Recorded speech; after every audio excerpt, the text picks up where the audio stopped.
someone came without the inspection in the 80s and stayed for some time and then left home and come back with a student visa and overstay, basically. My question is, if I immigrated to Canada in 1997, and the brother sponsored him for back in 2005. This is you? 2005 sponsor him, and now he has a chance to apply for his sibling opportunity now. Can he qualify for a green card based on what even you though told, he lives based on what you told me? Yes, because he lived. Even though my point is like basically what I point is came in the U.S. without inspection. Ali, I heard you. Then he left. Ali, I heard you. And then he came back. Ali, I heard you. Came back I'm still hearing you. I heard you. You're repeating yourself. Okay. Okay, I'm sorry. All right. So you came without inspection in the 1980s. You went back to Canada. You got a student visa. You overstayed, and you went back to Canada in '97, and you've lived in Canada since 1997. Yes, sir. You're eligible for a green card. No problem. So if my brother sponsors me, should I go and you should do I have to mention that in yes, go and tell the truth. The only reason why you would ever be denied is when you lie. There's nothing you did wrong unless mention then in a 2DS260 that I did overstay a time period in 80s, right? Correct. My wife, she is a resident here. She was qualified to become a citizen. However, she passed. Can I still file the documents? When did she pass? The 31st of January. I'm sorry about that. My condolences. Did she file anything for you? No, we didn't. No, and she was not a citizen, unfortunately. Then there's nothing you can do on that. Okay. All right. Thank you. All right. Well, my husband and I went in last Tuesday for our I-130 interview. Mm-hmm. My husband was we were approved for our I-130, but my husband at the same time was picked up by ICE. Why? So, well, he had been deported in 2012, and he came back to this country without, I guess, checking in whatever he was supposed to do. No, he got deported, and then he re-entered the United States without permission. He wasn't supposed. Yes. You get deported, you don't go back and check in. You committed a crime.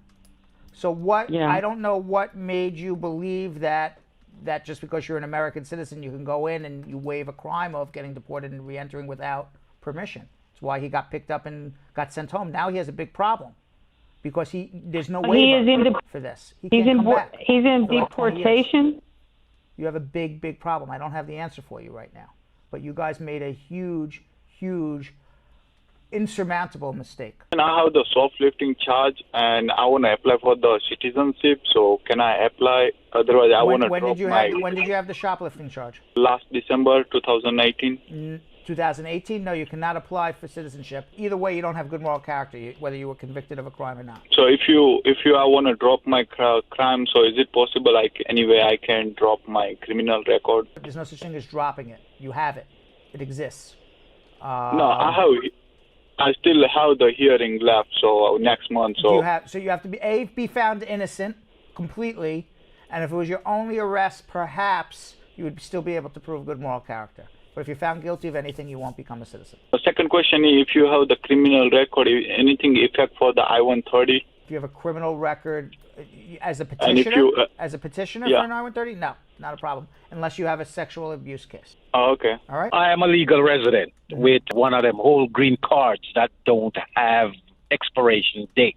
And I would like to file for my citizenship, but I heard that you have to first have this green card change. Is there any fact to that argument? There's a fact to the argument that green card is not valid anymore, but that doesn't mean you have to change it to become a citizen. You just have a problem traveling with it. File your citizenship. It's not a problem. As far in terms of you becoming a citizen, having the old green card is not relevant. Does it matter where I file for my citizenship, whether in Atlanta, Georgia, or New York? Yes, it does. You have to file in the state where you're living for the last 90 days. Okay. And I had a couple run-ins in New York with the law, traffic tickets, and one assault matter, which I have never been incarcerated. Yes, it does. And just because you weren't incarcerated doesn't mean you're not a deportable alien or you're not going to have a big problem with your citizenship. Having no incarceration doesn't make the crime not a crime for immigration. So, yes, it could be a problem. It could make you even deportable for all I know. I would have to see your dispositions. I would not file anything, especially in Atlanta, Georgia. It's the worst immigration office in Exactly. America, especially in Atlanta, Georgia, without me looking at your dispositions first. So hold on one second. My brother came here in 2005. He was applied for asylum, and I think he was not qualified for the asylum. They give him deportation 2006, and he never left the country. So he married in 2010. His wife was applied for him 2014. But before they give him a green card, they asked him to apply for I-212. I think that's called waiver or something. They asked for a waiver or a motion to reopen? I think I-212. Why? Did he have a criminal record? No, you have a deportation before 2006. Where is he now? He's here. Okay, no, you don't do an I-212. An I-212 would be to re-enter the United States unless he was leaving for some reason. He's here in the United States. No, what happened is he have a earthquake in his country, and he was traveled back and forth with that called TPS or something. So he had temporary protected status. Yeah, but in 2014. But now when you travel on temporary protected status, that's an entry for an adjustment. Right. So really what he needed to do was make a motion to reopen his deportation case and then adjust. What happened is when his wife applied for him in 2014, the immigration say, in order to us give you a green card, you need to apply for I-212. When you apply for that... Okay, so what they were... one second. So that is to go back to his home country to pick up his green card, which is not what you really wanted to do. He wanted to, again, reopen the case here and adjust here. Now, with that being said, what happened? What's the end result? Okay, what happened is they approved the I-212, and then after that, when they approve it, then they give him the green card. Wonderful. So it all worked out. But my question to you now, do you think he's going to be able to apply for citizenship? Yes. You think so? Yep, I know so. Okay. All right. So so I'll call you to help him. Fabulous. My cousin, she came up on a visitor's visa. She met a guy like 4 months after. They are dating stuff.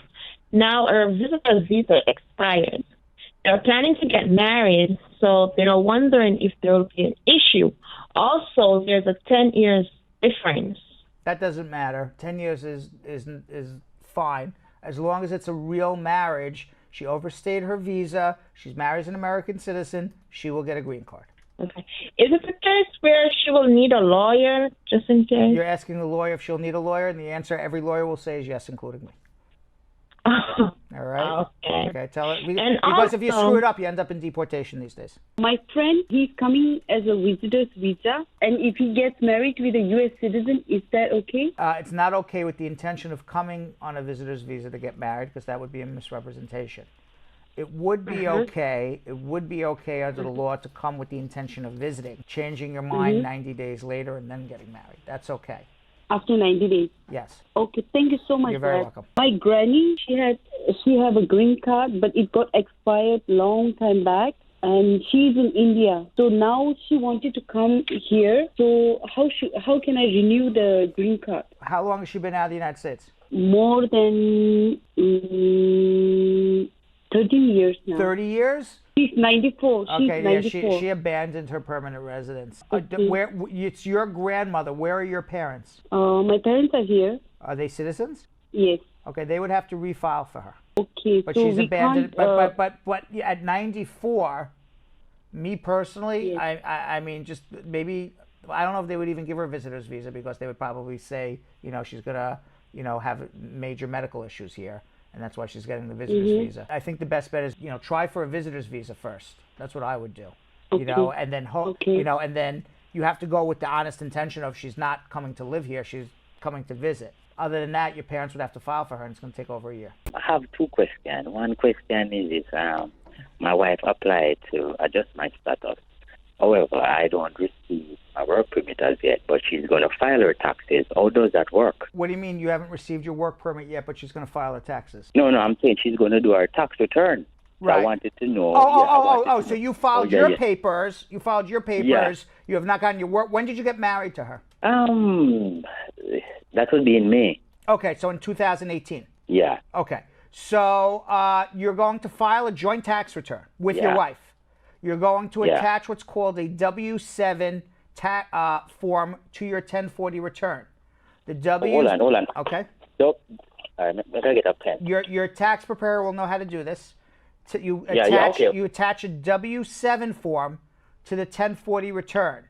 The W-7 form allows you to apply for a taxpayer identification number. That will allow your taxes to go through. Now, because your wife may be asking for a refund, your refund's going to be held up. They're not going to give you a refund until you get your Social Security number. So what's going to happen, it's just life. It's life. You can't help it. I'm just telling you what you need to do, though.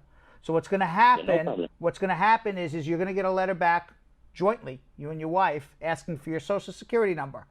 Hopefully, by the time you get this letter back, you will have received your work permit and Social Security number. If you have, you respond to that letter and said, here's my Social Security number, 1, 2, 3, 4, 5, 6, 7, 8, 9. If you have not received your Social Security number, you're going to hold on to this letter. You can't respond yet. But you know you're going to be getting it very shortly.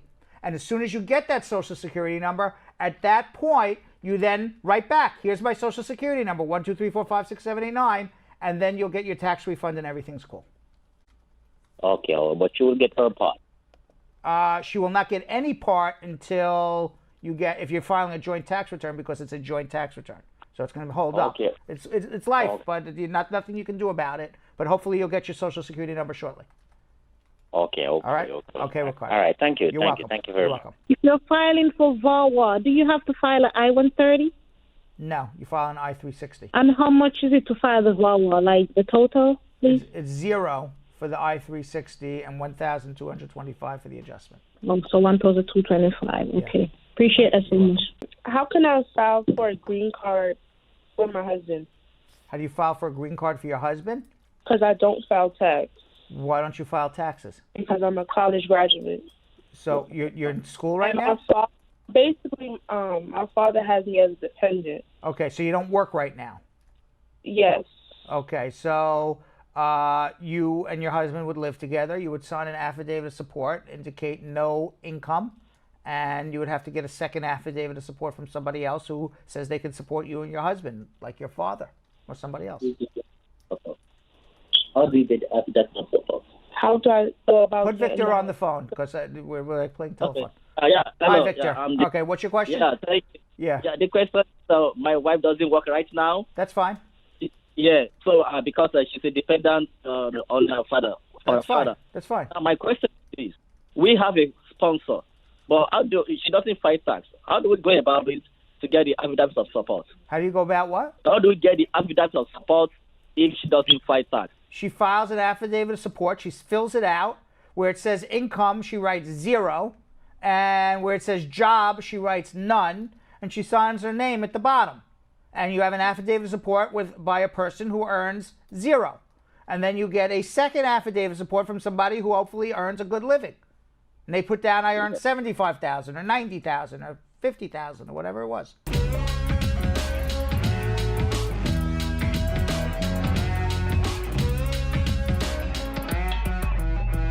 Thanks for watching. For more Brad Show Live, like and subscribe to our YouTube channel.